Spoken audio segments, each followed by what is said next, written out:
All right, our today's topic is speaking.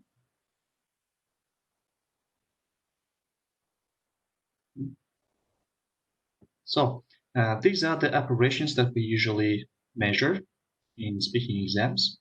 This is a Cambridge CCSE speaking exam. It's pretty similar to other speaking tests. So we should measure expressing, for example, directing, describing, eliciting, and so on. All the details are shown here.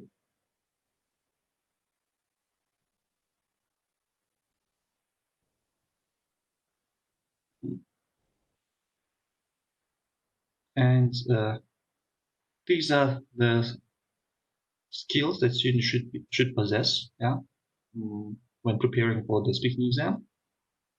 For example, they should be able to describe a sequence of events, make comparisons, present an argument, and so on. You can have a look here in the PPT. As far as testing techniques formats are concerned, there are three formats. The first one is interview. Interview is one of the most favorite and most popular formats nowadays.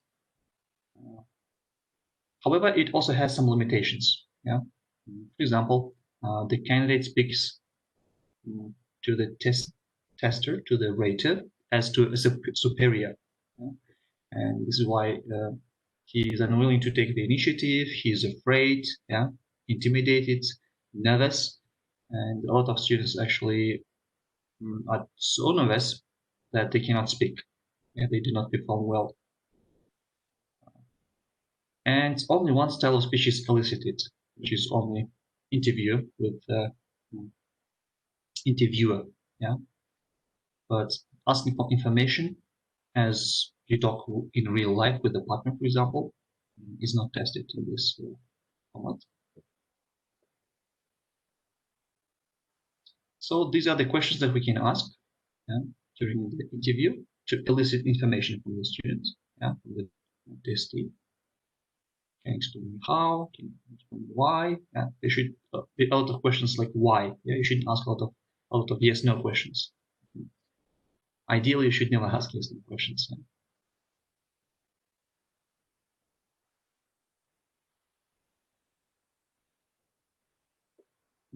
So avoid using yes/no questions. Use why and how questions, and we can also use pictures. Pictures are a very powerful tool that we can use for eliciting descriptions. Even in tests for young learners, testees, raters, they use pictures. Students are required to describe a picture, what they see, for example. So you can use pictures as well. In advanced, in IELTS, in academic IELTS, we don't have pictures. We have graphics. We have different graphs. We have different graphs, pie charts that we have to describe. A more advanced version. Okay. The second format is interaction with fellow candidates. So there are two students, and they interact with each other. So what are the advantages? So they perform better because they perform with their peers. So, and you feel more confident when you're talking to your peer rather than to a superior rater. So they feel more confident, they feel more relaxed. However, it has a very big limitation, which is performance of one candidate might depend on the other. So if your partner is not very good at English, your communication might be not as good as you expect it to be, because your partner might not answer some questions that you asked. He might not understand the question that you ask again, or vice versa. Your partner might be too strong, so strong that he or she will dominate the whole discussion. He will hog all the time that you actually given. It happens quite often. I Actually, I attended one of the Olympiads where I was in the committee, and students actually complained about that. They said, well, my partner talked too much and I couldn't at the time, so I couldn't demonstrate my knowledge. Please, can you reconsider the grade that you gave? Yeah. So this is why I actually don't like this format, and I almost never use it. Even if I use it, uh, when I use it, I try to give the same amount of time to both speakers. I even stop some speakers if they're dominant. Okay, thank you. I'd like to listen to your partner. What do you think about it? Can you give some examples, please? So you should be very careful with this technique. Be very careful. Make sure that you allot the same time to both speakers. Elicitation techniques. There are three ways. For example, interpreting. Well, I never used interpreting, but we used interpreting as an activity during class time. So one speaker is a local, and the second one is a foreigner. And a local has to translate the foreigner's speech to other people, to other native, to locals. What we usually mostly use is discussion. Second technique, discussion. The students are given a topic, a number of questions. They might be given a statement. It might be just a statement about, I don't know, mobile phones nowadays, or it might be about social media, for example. Young people are addicted with social media nowadays. They spend hours watching videos and writing posts. Do you agree or disagree? Why? If it's a big issue, how do you think we can deal with it? Yeah. How should we deal with this situation? So this kind of statements might be given or questions, and students discuss. And there is not only one statement, but several, usually 2 or 3 questions. Another technique is role play. Students are given different roles. Teenager, for example, and his mother or father, and they have a kind of discussion, argument maybe about the car, their car, the studies, or the job that teenager is actually doing part-time, for example, and so on. The third format, response to audio or video recording. It's like automated. It has some advantages, but very big limitation as well. What are the advantages? Well, a large number of students can be tested simultaneously. The same in just one lab. Or they can do it online. We even have online speaking tests nowadays. Because of the pandemic, if you know, Lingua Leo or Lingua something. Lingua, I have forgotten the name, but it's even the best universities in the world, they actually accepted the test results. They said, okay, because of the pandemic, we accept those results.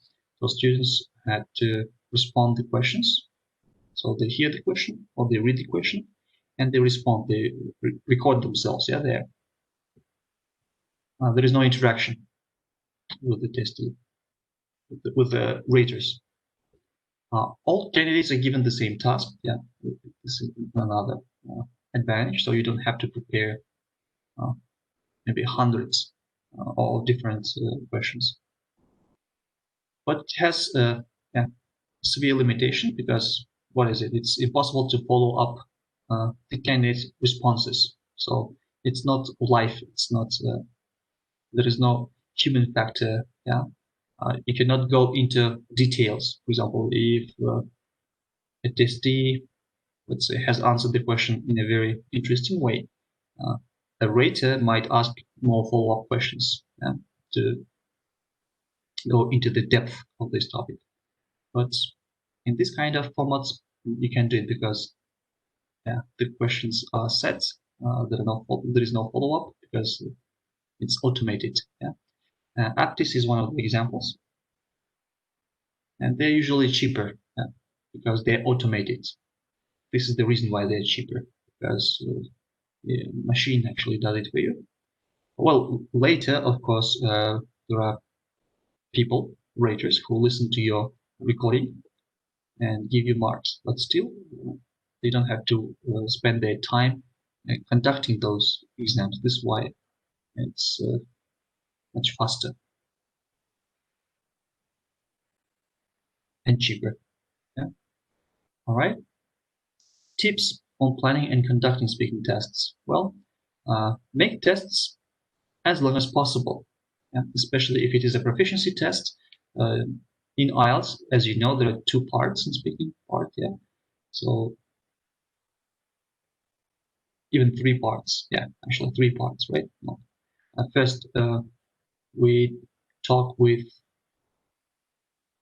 a tester, with a rater, and usually these are usually easy topics. You talk about yourself, the place you live, the second is a monologue, and the third is a more elaborated, more difficult questions are asked. In the third part again, it's an interview. So it lasts for about 15 minutes. Yeah. So for proficiency tests, we should spend not less than 15 minutes to learn the real proficiency level of a candidate. If it is a placement test, usually 5 minutes is okay. Is pretty enough because we have other data, other database that we can rely on, like speaking test, like a grammar test, or vocabulary test, and reading test as well. Second one includes as wide a sample of specified content or functions as possible. In IELTS we have two, so a monologue, but it's not prepared monologue, of course. The questions are asked during the interview, and an interview itself with a tester. Third, plan the test carefully. Start with easy general questions, because you don't want to scare the candidates. You want to start easy. You want to motivate.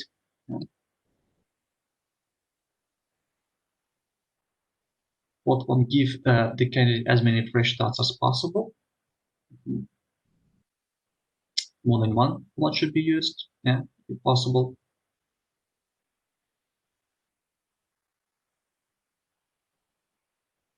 It is desirable for candidates to interact with more than one tester, if possible. Again, if you have a second tester available.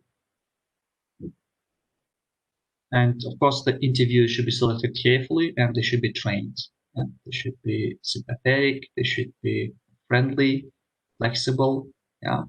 Sometimes they can even help. I remember when I had my IELTS exam, the tester was a very nice woman. A few times when I just couldn't come up with an answer, she would give me a kind of hint. So it was very good of her. And of course, they should be with a good command of English themselves. Use a second tester for interviews. We've mentioned it. And topics. Topics must be something that candidates can talk about in their L1. If it's something very difficult and unfamiliar, I don't know, maybe if you ask questions about star constellation in the space, they might not be able to answer it even in their L1. So make sure that the topics are doable. The topics are easy enough for students to answer. So ask about physics or astronomy, something difficult that needs specific knowledge in the area. The interview should be carried out in a quiet room with good acoustics, of course. Don't talk too much. It's a common mistake. Sometimes, like journalists, they ask a question, but then they answer the question by themselves. Yeah. So why do you ask a question then? So ask the question and just keep silent. Yeah. Don't. It's not your test. It's the test of the candidate, and he or she should talk. Talk only when it is necessary. Yeah. When you ask for follow up. Yeah. Or when you try to help the speaker and the candidate. The test should be carried out at the level of the candidate. Yeah. So if you notice that the candidate is a beginner level student or elementary level student, let's say so, don't use sophisticated language. Don't use difficult language. Yeah. Use simpler one. So you must adapt. Yeah. You must grade your language. This is very important. And of course, put candidates at their ease, and they should be relaxed. Don't ask for too personal details, maybe. Yeah. Not too personal, like, do you have a boyfriend? Yeah. Don't ask this kind of questions. But ask them like, where are you from? What do you do? Okay. About weather, the match that you watched last week. Yeah. All these questions are fine. Techniques not recommended. Prepared monologue. Yeah. Say you give a list of topics, for example, yeah, and then students prepare, and then they come that day, yeah, or the following day, the day of the exam, and they speak, yeah. So this is not actually speaking exam. This is, in real life, of course, we give monologues, yeah. In real life, we sometimes give a speech to a group of people, like politicians do, but still, in real life, our speech is more spontaneous. It's not prepared beforehand, and we should teach our students to be able to respond spontaneously. This is why a real interaction should be tested. When students are in a lifelike situations, in authentic situation, when they interact with people, whether it is a peer or an interviewer, it doesn't matter. So prepared monologues are not recommended. Reading aloud from a text. Again, this is not a speaking exam, it's a reading exam, yeah? It can be a pronunciation exam or a reading exam, but it's not a speaking exam.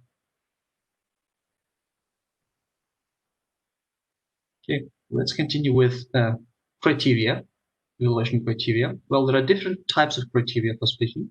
In this slideshow, we have two. So, for example, this is an intermediate level exam, and there are 5 criteria. The first is accuracy, and the description is given here. The second is appropriacy, so appropriate function, appropriate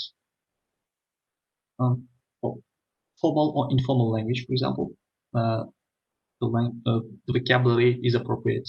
Yeah, if is the vocabulary that the student is using, for example, appropriate in a certain situation. Third is range, so how rich the language is. Yeah. Fourth, flexibility. And so student must be able to take initiative to adapt and to change the topic, yeah, smoothly, to change the direction when necessary. Yeah. And the fifth one is size. You give long extended answers, not only yes, no, yeah, but you give extended answers. So this is one of the evaluation criteria. Here we have a different evaluation criteria and proficiency descriptors. So first, for example, evaluation criteria is accent, grammar, second, vocabulary, third, comprehension, and comprehension. Yeah.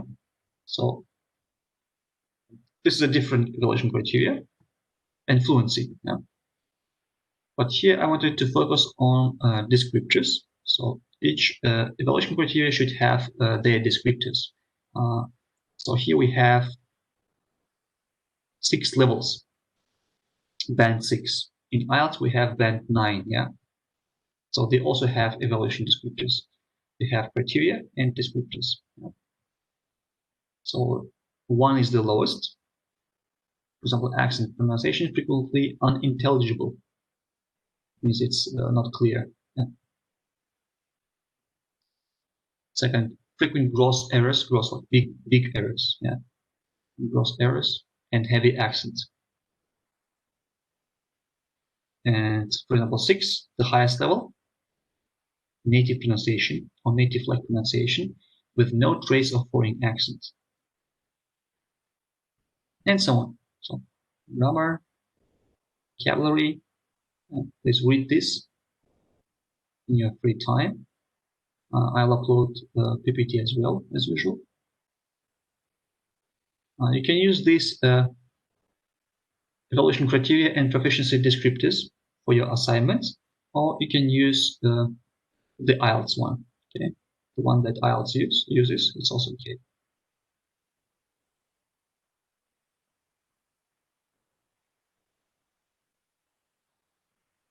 Here I have 2 cards, sample cards that you can use, that you can create by yourself. For example, this can be used for interaction with peers. Yeah, the second format. I used this kind of cards. Why did I use this kind of format of testing? I wanted to save time, to be honest. Yeah, we had too many students in one group, and I wanted to save time. So I used peer work. They interacted with their peers, and I used these cards, this kind of cards. And some tests actually they use this format. Yeah. If I'm not mistaken, it's FCE. FCE uses this format, interaction with peers. So the first task, yeah, okay. We have only one task. We are going to talk to a partner about what you value in your friends. Look at the suggestions below. So in bubbles, here we have speech bubbles. Yeah, we have hints. And then we have follow-up questions. Yeah, 3 questions below. This is a second part, another example, mobile phones. So there are statements, 5 statements, and you should tick the ones you agree with, for example, yeah, and then you should discuss, yeah, why you agree, why you think so. There are follow-up questions below. All right, your assignment for this week. You have to work in groups of 4, yeah, and you should administer a speaking test within your group, so you don't need other groups, other 10 students or whatever, yeah. And you should interview only 1 student, not 3, just 1. Yeah. You should interview her with the help of Zoom or WebEx. Press recording, yeah, while interviewing, because you will use this recording for evaluation. Yeah. Don't evaluate while speaking. Make sure that you do not evaluate. Yeah. So, and of course your cameras should be on. Yeah, all of you, of the candidates and all testers, so that you can see each other's face expressions. So 1 student will be a candidate, the other 3 will be raters. You can use the evaluation rubrics of in IELTS, or the one here that I showed you, yeah, this one, for example. So accent, and there are 6 bands, yeah, grammar, vocabulary, fluency, and comprehension. Or you can use the one in IELTS, it's also okay. You can use tasks like this one. You can design your own speaking cards, or you can have assignments like in IELTS, it's also okay. I recommend using IELTS actually. And then you have to upload the results, a mini analysis. You should compare your grades, and I'd like to see if you achieved inter-rater reliability and the mistakes maybe that you, comments that you made about speaking, where the student should improve, for example. And then you should present your results in our seminars. This is the last assignment that you do in groups. There will be 3 more. You will do them individually. So this is the last assignment that you do in groups. All right, any questions?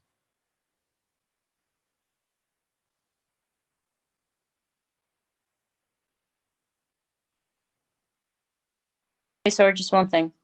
Mm-hmm. You said that one of the group members, will be interviewed. So does that person have to evaluate himself or herself? No, self-evaluation is not necessary. Only the other 3 members should evaluate. All right, thanks. Mm-hmm. But if you wish, you can evaluate yourself. It's also okay. For example, if the student wants to evaluate yourself and see the difference with their peers, it's also fine. There is no restriction about it. All right. Okay, thank you. Mm-hmm.